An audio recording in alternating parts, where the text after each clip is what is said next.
The story of the James Jordan buck. Jordan and his friend Angus Davis had driven their horse and buggy toward the edge of the Yellow River, licenses in hand, ready for opening day of deer season. The snow-covered woods provided perfect tracking conditions. Jordan spotted fresh deer tracks, dozens of them, but one set stood out. Massive hoof prints, splayed toes, far larger than he had ever seen. He followed that trail alone into the thick timber, rifle in hand, a Winchester .2 520 lever action. The trail eventually led toward the right-of-way of the Sioux Line Railroad, a narrow corridor where the forest opened just long enough for Jordan's quarry to cross. Amid the brush, he heard the hiss and whistle of the oncoming train. The noise startled the deer. Jordan watched heads rise above the tall grass. The biggest one, a giant buck, stood motionless for a moment. Jordan fired. The deer vanished. He followed tracks, found faint blood, then pursued the buck to the edge of the Yellow River.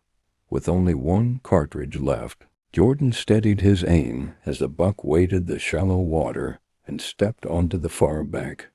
He squeezed the trigger, and the monster crashed.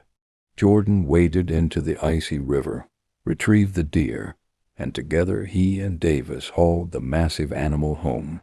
The buck tipped around 400 pounds live weight, though exact figures varied.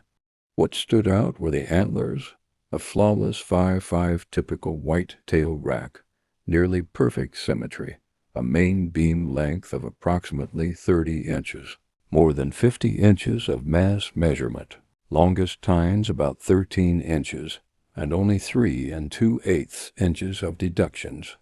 Jordan trusted a local part-time taxidermist, George Van Cassel, to mount the head. For a mere $5, Van Cassel took the unskinned head to his home in Webster, Wisconsin. But soon Van Cassel's wife died.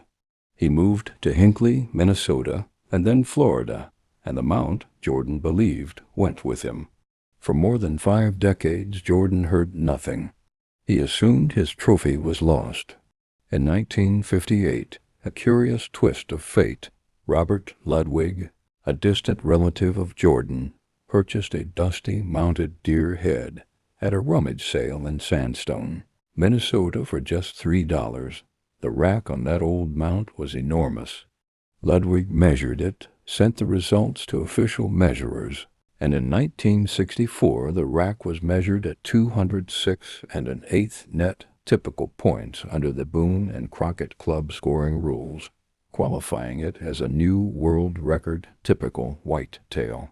But there remained a question. Who shot the deer, and where? Jordan persistently claimed it was his deer, taken near Danbury, Wisconsin in 1914. After years of investigation, in December 1978, the Boone and Crockett Club officially recognized James Jordan as the hunter in Danbury, Wisconsin, as the site of harvest just 2 months after Jordan's death. Boone and Crockett Club.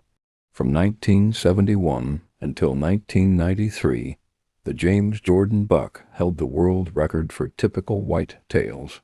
In the United States, it remains the highest-scoring typical white tail ever harvested by a hunter.